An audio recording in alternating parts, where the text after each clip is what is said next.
Hey everyone, welcome to another episode of the Register's Kettle podcast. Though honestly, maybe we ought to start just calling it the Reg Talks AI because yet again, we're focusing on artificial intelligence. If you've been following the news in that space this week, you probably know what we're going to be covering, as there's no hotter topic in AI land right now than the fact that some autonomous OpenAI agents broke out of their sandbox and attacked AI model host Hugging Face, as the company admitted on Tuesday. With me to discuss this breakthrough in AI threat capability is our cybersecurity editor, Jessica Lyons, and senior reporter, Tom Claiborne. Both have been on top of this item. Thanks for joining me, guys. Good to be Yeah, here. thank you. Thank Yeah. you. So let's jump right into it. Jess, what exactly happened here? Let's start from last week when Hugging Face said it was attacked. Right. So Hugging Face disclosed that there had been a digital intrusion, and they said it was, quote, driven end to end by an autonomous AI agent system. Mhm. So these agents attacked a limited set of their internal data sets and then also credentials used by their services. So when they disclosed this, they didn't say or they didn't know which models had powered the agents. And they did say, though, that they tried to use these commercial models for the investigation, but the guardrails put in place, the safety guardrails, blocked the frontier models from actually helping them with the investigation. And because of that, they turned to a Chinese Openweight model, and that's how they discovered this agent swarm that had attacked some of their data sets and their Okay, production. they didn't mention which frontier models they tested, did they? For this, No, they tried to use? No, okay. no, at the So time they didn't. They said, "We tried to use the commercial frontier models, and they all refused because of their guardrails." right. So probably trying to ask OpenAI models, "Hey, do you know who did this?" Right. We can't Exactly. we That can't tell you. that No. was kind of the right, that was kind of the takeaway from all this. Yeah. AI is a Hugging Face partner. And Yeah. so then that brings us to this earlier this week when OpenAI admitted that it was the operator of these agents that attacked Hugging Face. It said it was Mhm. GPT 5.6 Soul and then, quote, an even more capable pre-release model. Those were among the ones that attacked Hugging Face. But it also said, and this was really important, it said that the models had their guardrails intentionally disabled Right. because the whole point of this was to test for cyber vulnerabilities. Mhm. So that's a big piece that seems to be missing, in my opinion, in a lot of the discussion here. And after OpenAI said that its models were involved in this autonomous attack, that's kind of when all hell broke loose and everybody Right. says, this is what we've been warning about. There's Mhm. autonomous agents attacking and they're not supposed to, and the sky is falling. Yeah. No, so to be clear, as to what happened with OpenAI, right? They were basically running some capture the flag exercises in a sandbox environment, right? Exactly. Or something to that effect with their models, and they disabled the guardrails so these things could basically use their full capabilities to try to solve these puzzles, right? And I think they exploited a couple 0 days to escape the sandbox, and then they went after Hugging Face because they thought for some reason that Hugging Face may have solutions for these puzzles. Is that right? They essentially so their prompt was to pursue advanced exploitation using complex attack paths. So that's Okay. what they were instructed to do, and that's exactly what they did. And it sounds like the models inferred that Hugging Face might have some ideas to help them actually do this. So the models essentially did what they were instructed to do. Right, right. Maybe a little too well. Yeah. Right. Yeah. One of the things that didn't come up in their post is there wasn't OpenAI didn't seem to take any responsibility for, oh yeah, we should have been supervising this. I mean, if you can Right. imagine, I mean, that's to me the thing that really gets me is like you imagine Waymo saying, oh yeah, we conducted a test of our cars and we decided not to have any operators monitoring them remotely. We just let them go and we took away Yeah. all of our safety guardrails. And oh, we're so sorry that it hit the kindergarten. I mean, Right. it's totally predictable that if you're going to automate something and then not pay attention to it, you're going to get, unexpected results. right? Yeah, especially like, like you said, with the safety guardrails all removed. Like Yeah. yeah, you're literally, asking for this potential thing to happen. I mean, obviously they probably didn't know there was some 0 day buried in something in the sandbox. I think it was something to do with, oh gosh, I can't remember It was what yeah, you it was wrote. exposed credentials in 0 days, in the production database, and so that's how Mhm. they got in. So it's not a crazy attack chain. Right. The fact that agents found it is more notable, but it's not this super complex attack method. Right, right, and even the same with escaping their sandbox, right? I think it was a 0 day in a package registry cache Right.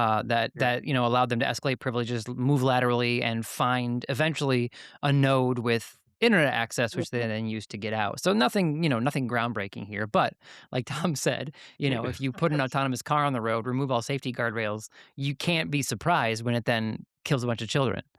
Right. Yeah. It seems like a bit of a careless thing. But we as we were kind of alluding to another story you wrote this week that this whole thing's wild and it's an indication that maybe some of the things that Anthropic was warning about Mythos's capabilities might be true, but right, I think a story you wrote talked about how one cybersecurity expert basically said, yeah, but you've got to have all these preconditions, right? Like we were talking about, in order to make this work the way it did. And so the likelihood of it happening isn't necessarily as great as the sky is falling. Is that kind of a Right. correct summarization? Exactly. There's these 3 really key points that seem to be missing, and the first one I already mentioned, it's that the guardrails weren't enabled. So Hmm. they didn't have these safety guardrails in place. So if you tell the agents to go find an attack method and you take away all their guardrails, that's what they're going to do. And Right. at the same time, it's interesting because then we also know that likely OpenAI's models with guardrails enabled refuse to help Hugging Face. So they're doing what they've been trained to do. They're saying, no, we're not going to do that. Versus the no guardrails, sure, we'll find any attack method we can. And another thing that so the cybersecurity expert, his name's Renato Marino, and he's the chief research officer at Morphus Labs.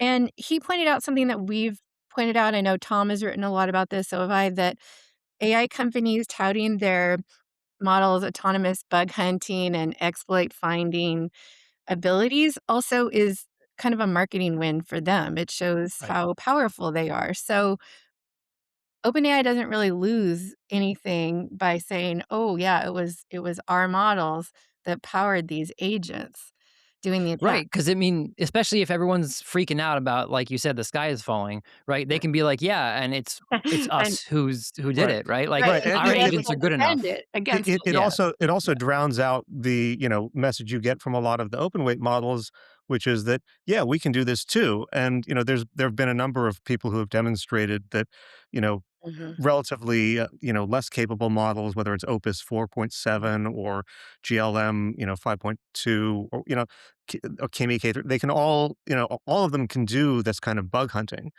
right. There is probably some difference between the capabilities of all of them, but largely they can do similar work, and maybe you get slightly different results. But it's I think it's in Anthropic's and OpenAI's interest to say, oh, only we have the magic sauce that has to be carefully protected and regulated and paid so much for. Yeah, because look what happens if we turn all the safeties off, right? Yeah. Right. You should be glad that we're keeping our models safe, and you should be glad. Like, I mean, because I didn't even think about it when I was writing this script and kind of reviewing the articles. But I mean, it even could be the sort of thing that they use as an argument for banning open weight models. Like, there's been a lot of talk about right Right, now. You and that's in know, fact that's happening right. Just today. So I'm working on a story right now that mhm, bunch of big tech companies, Microsoft, Nvidia, Dell, IBM, and a bunch of VCs. You can wonder why they're involved.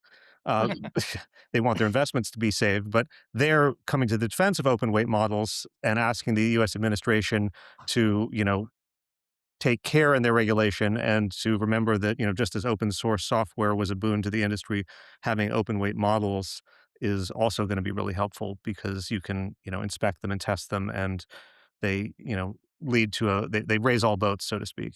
Mm. yeah. Oh, so yeah. So that was almost the inverse that I was thinking, right? Like, I could see it as an argument to say we don't want these models around because they're not as safe as ours, right? We don't, you can maybe surpass, get around their circumvent their guardrails a little more easily or what have you, whereas with a closed weight, tightly controlled frontier lab model, oh, we can do this safely and we've proven how dangerous these can be if we don't have the right, Right, right. Well, controls and and guardrails in that's place. there have been reports that's exactly what they've asked for, that both OpenAI and Anthropic have, yeah, I think it was the Wall Street Journal who was saying that, they've been lobbying the government to, for some kind of defense against Chinese models because, just with the Mhm. release of Kimi K3 the other day, everyone was saying, well, this is a really capable model too. I don't know why we're, going through all this stuff with, dealing with OpenAI and Anthropic because we can get this for without, as many of the barriers.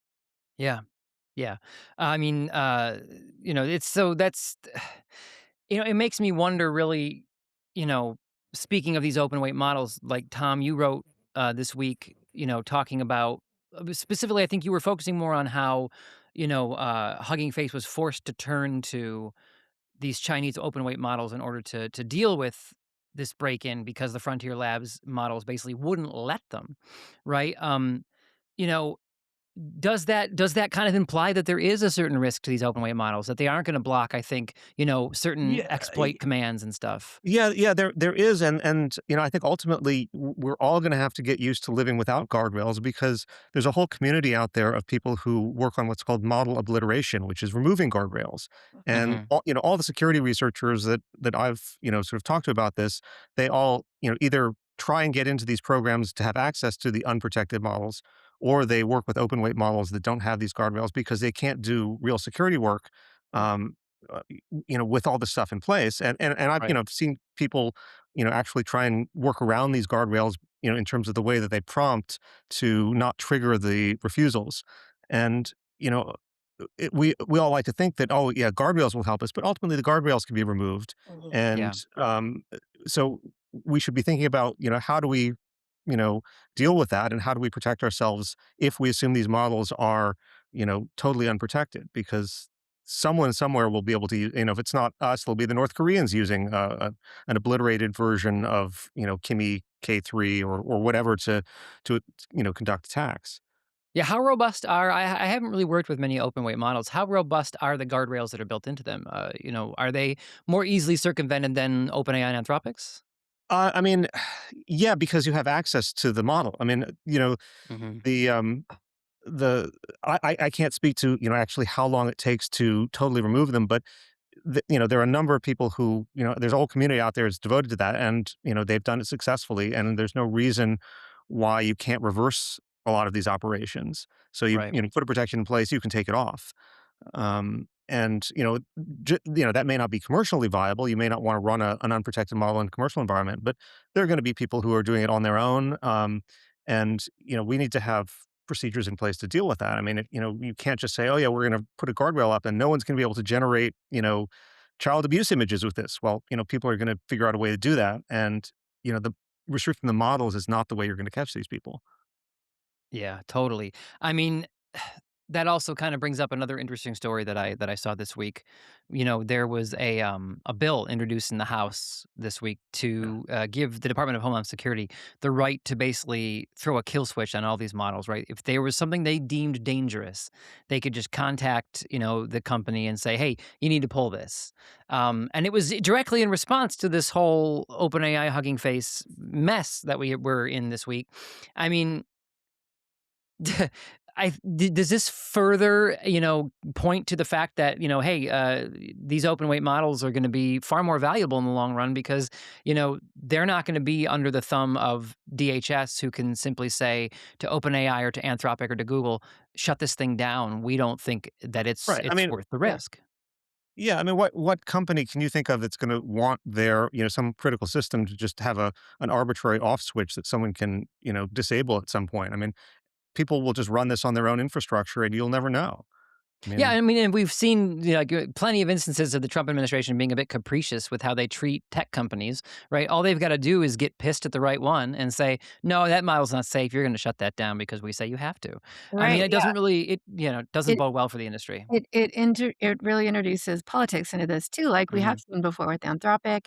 And then again, and just it also calls into question, do they really understand why they would call for a kill switch. I mean, we saw with the export controls against Anthropic, was it political? Was it just not really an understanding of what it means, to jailbreak a model?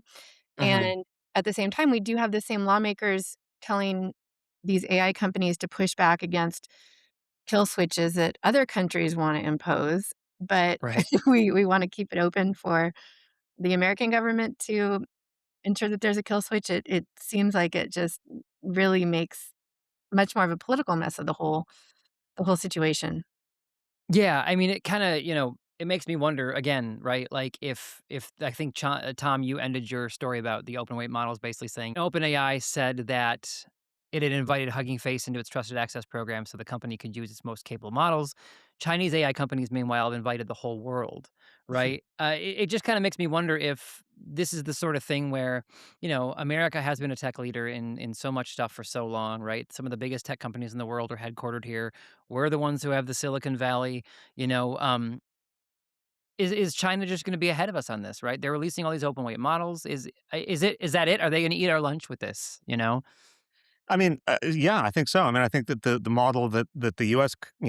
Sort of frontier labs are pursuing isn't sustainable. I mean, you Hmm. unless I mean, sure, they might be able to get the U.S. government to ban everybody else and make them the exclusive AI providers. Everyone, I don't think that the U.S. industry is going to really sit for that. I mean, who wants to deal with? Oh, yes, we've shut off Fable today. Sorry. Um, Hmm. and oh, you can't. I'm sorry, Dave, you can't do that. Who wants their tools doing that? I mean, Yeah. everyone's, and look at companies like Apple, which is, plugging away at making local models more Mhm. viable. I mean, they're not there yet, but it's a long race, and they're going to be a lot better off having private cloud compute and a combination of on-device local models, and you won't have to worry about like the shutdowns and things.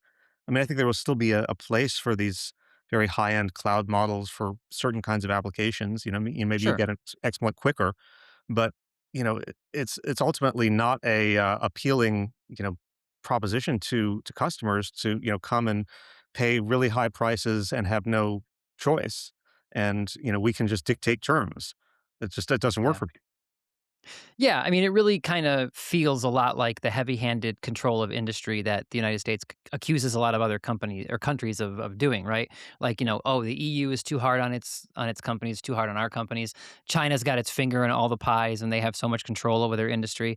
Well, it's like, we've got these great new frontier models and blah blah blah blah blah, but all this control is very unfriendly to customers who are increasingly maybe not relying on it, but a lot of companies are dipping their toes in this stuff, right? And I mean, I feel like if if there's the fear that the expensive model that you're working with today is going to be shut down tomorrow for 2 weeks, right? Why would you go with that when you can go with some open model that you bought from China or that you got from China off a Hugging Face that is, just as reliable and capable and doesn't come with all those preconditions? Right. And realistically, there are not that many tasks that are really going to need the most parameters and the best sort of intelligence and Right. response. A lot of it's going to be, we want to run our customer service with this.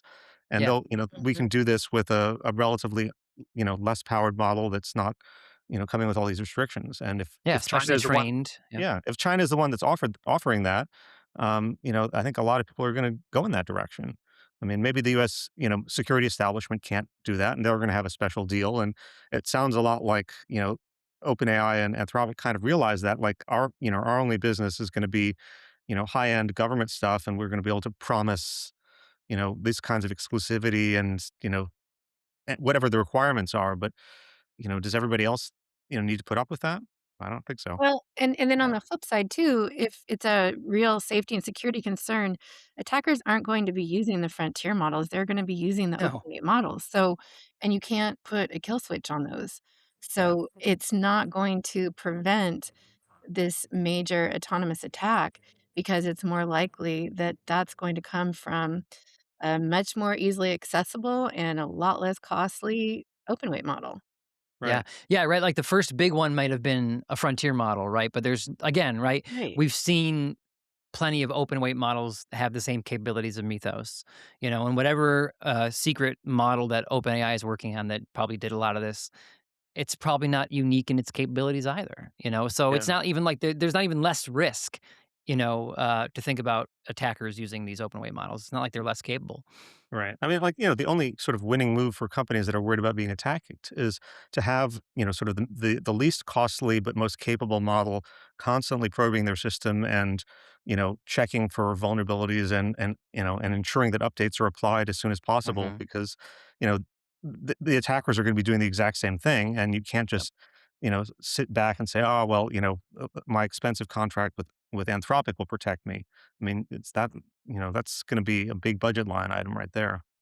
Right. Especially if Anthropic's telling you you can't pen test your own systems thoroughly enough because our guardrails won't allow you to do it, Yeah, right? So it's like they're literally just pushing all these companies worried about AI security into the hands of open models. I guess the only thing they have going for them right now, right, is that, plugging in an Anthropic model is probably a lot easier than dealing with the setup for an open weight model, right? Like any open source tool, it doesn't come with a lot of the, ease of installation and ease of setup that a lot of these big corporate tools have.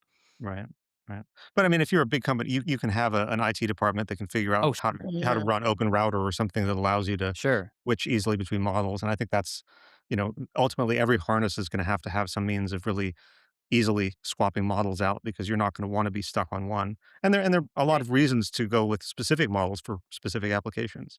Yeah. Yep. Well, however it shakes down, this has kind of been a very interesting week in AI. I feel like this is, uh, maybe not a huge turning point, but it's a sign that these models can, if given a good prompt and little enough security, they can, as you say, go off the road and kill the whole kindergarten. It's going to be interesting to see what comes next from this and what this does for the relationship between open weight models and frontier labs. And we will be here to talk about it on the Kettle or Reg Talks AI just every week nowadays. All right, guys, thanks for tuning in. Thanks for coming on, and we will talk to you soon.